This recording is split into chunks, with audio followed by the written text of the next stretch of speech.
go. The thumbs are up, the arms are high, and we are ready to go. Absolutely, let's do this. You saw Spargo playing earlier today, and the entire weekend he has been cycling through some characters.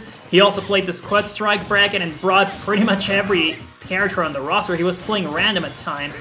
But now he seems to have settled into the Aegis, and to be honest, these are pretty much the best Aegis in the planet. Results-wise, only Cosmos is slightly ahead, but as time goes on, Spargo is approaching closer and closer. Eventually will take that spot according to Barnard's Loop. Shoutouts to him as well. But Goblin is here, showing why he is one of the best Roys in the planet as well. However, letting himself be a little too hungry for that exchange and might end up losing his stock because of it. He won't. Great comeback over there by Goblin, going hard like a Roy who respects himself, going for the forward smash. Oh, but get down into the depths of hell itself, saying hi to everyone he has taken down in the battlefield. Right now, Goblin is down by a little bit. He will be able to find a spot, but if percentage keep rising, those kill confirms from Roy are going to be very hard to get, and he will have to go into a very hard grid in order to take Spargo down, and Spargo already controlling the platform in an amazing way. The forward tilt is not going to hit on the right side of the stage, finding the down smash, the down air, and the forward tilt from Goblin is going to take Spargo stock, but already a lot of extra credit, a lot of pesos here to spend, and that means Spargo can start taking risks, but not too many to him. Yes, actually, Spargo with that first attempt to take the stock with an up B, that was quite risky. Ends up beating the stock because of it, and really Goblin with a great awareness of what's going on stage. He is always looking to take back center stage though. That has been pretty much the story the entire tournament. He's very comfortable when he's in control of the center, and really that's where everybody wants to be. But as you can tell, Spargo much more comfortable playing underneath the platforms and waiting to catch Goblin's landings. And of course, whenever he is trapped on the platforms, you know that the up tilts are going to come through, and much like that, the ledge trapping situations are going to be devastating from Spargo. Seriously, this kid has been landing so many setups on the edge that it's really hard to get out from there. And unless he commits to a side B, no way! Is that it? That is it! And the double dip too! Get down, Goblin! That's my boy going for the disrespect, and a statement has been said.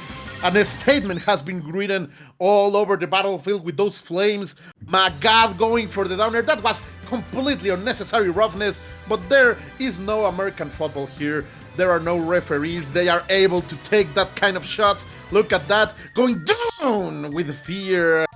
Down with rage. And you know how hard that girl can hit. So let's go. I like when players have that confident tune.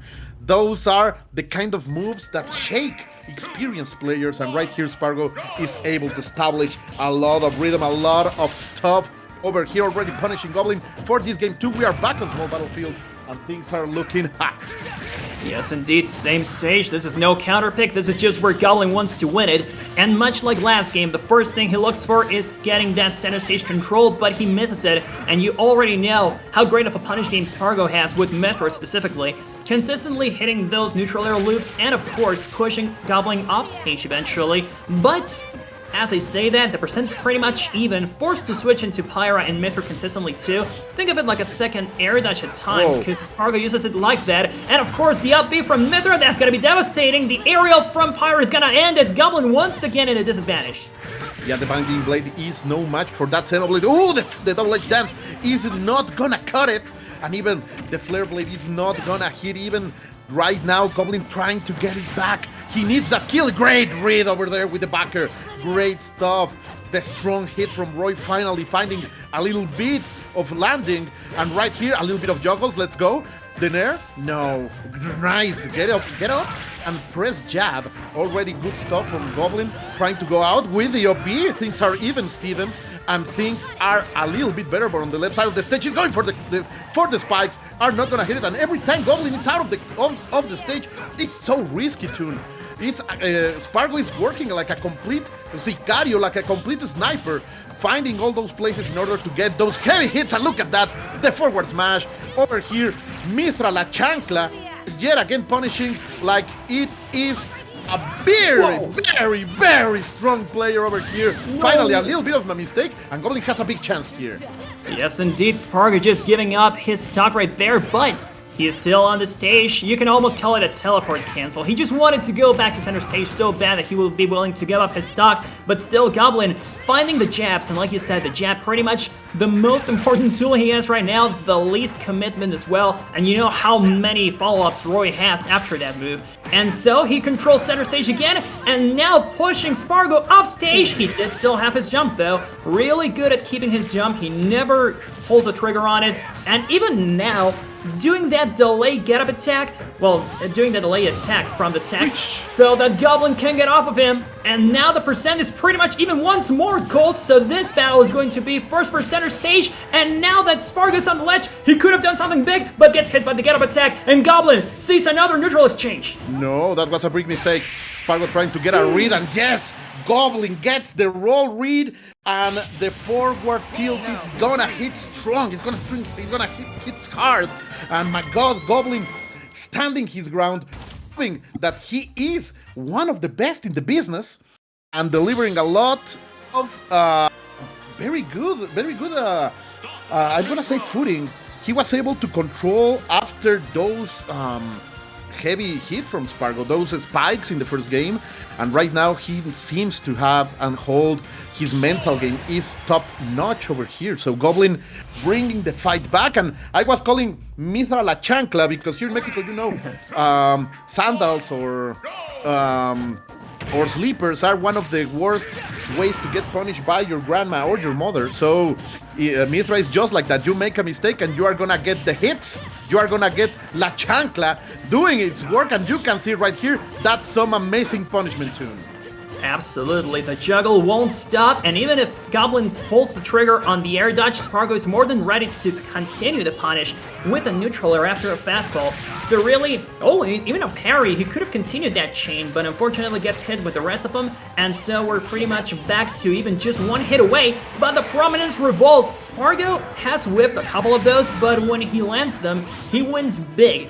At least pushing Goblin off stage again, but giving it up so quickly. I mean, Goblin is so good at finding stage control, that's what I keep telling you, because that's his main goal here. Unfortunately though, those platforms are a continuous hazard, even if you turn them on. Even if you turn them off, they still remain there, they're still a trap. Don't go on the platform, people, you're going to end up eating an up tilt from Pyra.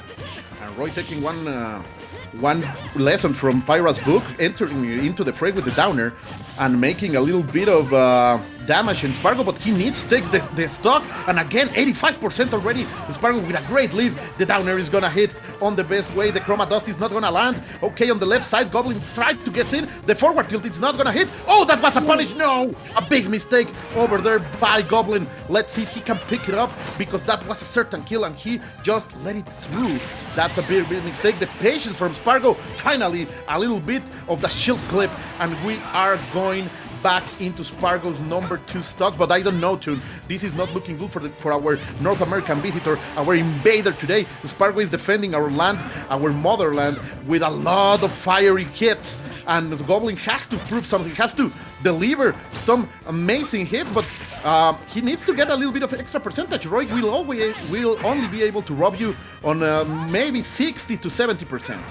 Yes, indeed, still a long way to go for that to happen, but he at least gets the push up stage. I mean, this is what you want to do against Pyra and Mythra, right? Their horizontal recovery is awful. Even if Mythra goes for the side B, that continuous hurt box is so easy to punish. So Goblin could just go off stage and challenge with pretty much anything. Maybe eat a trade, but the full momentum he gains is going to be more than enough. But there we go. Once again, the Prominence Revolt.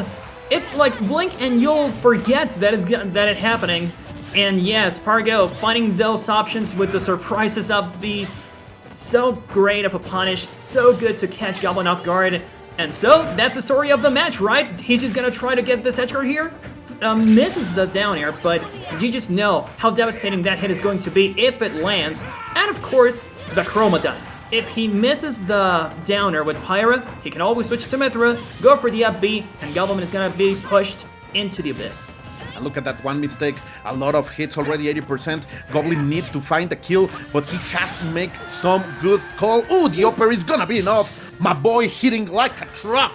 He is one mighty boy. Never skip arm day, my friends. Roy never did, and look at those mighty swings.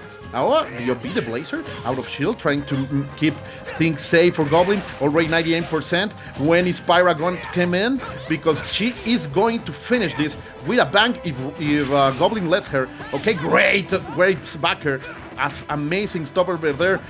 Checking the shields from Spargo and not letting him do anything. Okay, the forward throw. A little bit of the ray of punishment is not gonna hit. But again, the neutral air. No hit for Mythra in order to find the way to kill right now. But it's simply looking a little bit dangerous for Spargo because Goblin is playing better, and he's unable to find the hit that takes out the stock. This another dancing blade. No, sorry, double-edged dance. Oh, they're gonna throw me for that. It's going to be terrible right now. How is gonna look? The uppers are not gonna land. Goblin trying to find something. The forward throw is gonna come. Okay, out of the stage. Chroma dust. No! Lightning combust Teru. Finding the options down there on the depths of hell itself. Spargo clutching it, but Goblin, he's feeling very dangerous soon. Goblin, little by little, is adapting. Little by little, is bringing new and better options. He is playing safe. He is not risking. He's not overcommitting. And that means adaptation. That means patience from normally a very offensive and very aggressive Roy player. Right now, Goblin is testing his mettle. Look at that. Elegant. Always hitting the mark. Spargo simply a sniper, as we said before. But right now, do or die for Goblin. Let's hope he can bring us to a game number 4. As time goes on, that is looking very, very likely because Spargo had a pretty big lead. And like you said, just keeping his cool, Goblin with the feet on the ground, the head in the earth. And also, great execution in general. He's just catching a bunch of habits from Spargo when he lands mostly, and of course when he whiffs on shield. It's not that easy to really punish Mythra and Pyra for that matter because of how intimidating she is. She hits like a truck, and you don't ever want to release your shield before time. Well, before it is actually properly released. But, as I said that, look at how quickly Goblin is back into it. The Prominence Revolts came through for Spargo earlier in this set, but he seems to be playing it a bit more safely, and it works in his favor entirely. An up smash to catch the landing once again. That's where Spargo plays the best, just catching the bad habits from his opponents. Yeah, completely right. Oh, and the shield break. How are you gonna take it? With the forward smash. As a Roy player that respects himself, he's gonna take it. And we are back on 0% for these two characters. Great text chases over there, but Goblin is bringing it back with that double-edged dance again. Oh, a little bit of juggles. Yes, a little bit of juggling. Is this an anime game, an anime fighting game? No. We are playing the Smash over here, but simply all these spiky hair dudes and the beautiful girls are simply making this also a world of waifus, my dear tune. And look at the harassment. This is harassment from Spargo over here, not letting Goblin play at all, but punishment. A little bit of overextension is gonna get heavily punished. Heavily punished, sorry, not heavenly, by Goblin, who is trying to keep up with Spargo. And no, Spargo is not gonna give that. Simply not. Ooh, again, those angles from the Ray of Punishment tune are simply too good. And Goblin was getting hit a lot by those in the beginning, but it seems like his own mix-up when recovering is working wonders for him.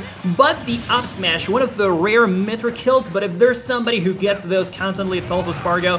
He does not rely only on Pyra to take the stocks, and really I think that's what really differentiates him from the rest of the Aegis mains. Usually taking the one that hits like a truck to really get those confirms, but hey, that just speaks more to his confidence, right? And of course, when he has Mythra on, you could have seen with the up B, he got this little hit to interrupt Goblin's neutral B charge, and then when he switches to Pyra, he doesn't have that, so he's technically more at risk. It's a safer angle to recover on, but it's also easier to get hit. So Goblin now takes a step back, waits for Mythra to come through, and look at this exchange. Oh my god, he was so close to dying there.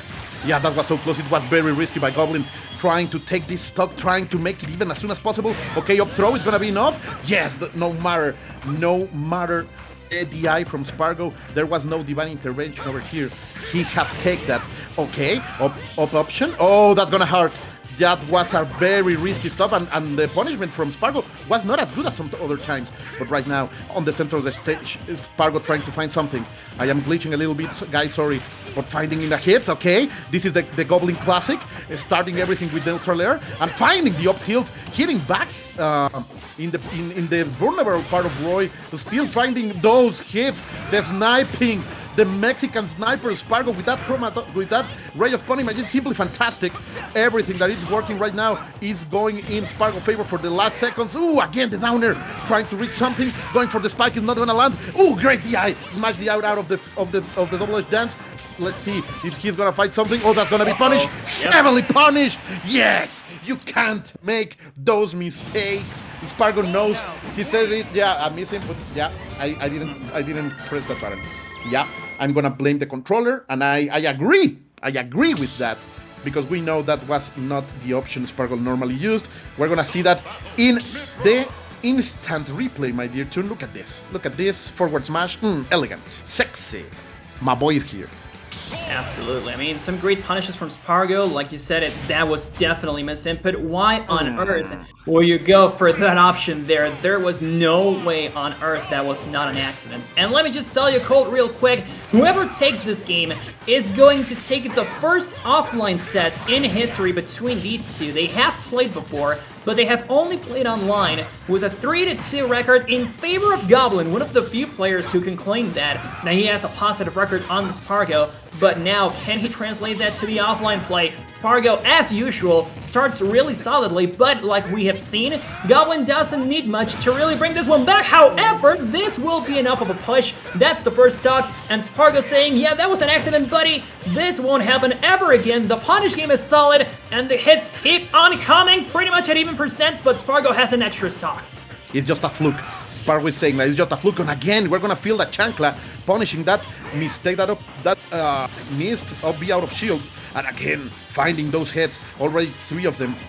Spargo playing super clean right now, squeaky clean, I would say. Look at this, tricky stuff, trying to find something. Yeah, don't spot dodge on me, bro, you are gonna get punished too. Again, finding every single mistake from Goblin gets punished. This is why I call her La Chancla. She is made for punishment. Even some of her moves are like that, and finding the down tilt into the upper. Great stuff. Spargo is looking like the second best player in the world right now. He just remembered who he is. He has to take this, and finally is establishing the superiority. He wants to settle that record into the even stuff, my dear tune. He could make it a historically even combining online and offline, but taking the first offline set wouldn't be half bad either, especially considering how in the last minute he has only been hit for about 40%, pretty much the same as he started. The Prominence Revolt's coming through again to get Goblin off him, and now we're just waiting to see what the edgeguard's going to bring us. The up smash will do it. That's a 3 stock to end the set. Spargo was really on the verge of taking game number 4. He just had to wait a little bit longer to take the entire set, and so that's how Spargo makes his way to grand finals on the winner's side of things, and Goblin is gonna have to face off against the winner of Chak and Javi for a chance to compete for that sweet pot bonus, because really, it was a great set. I mean, bringing it to game 5, mistakes and all, it was really close, and you always saw Goblin just a few conversions away from taking it all, so yeah. Oh, my friend, that boy from Florida, I can tell you, he should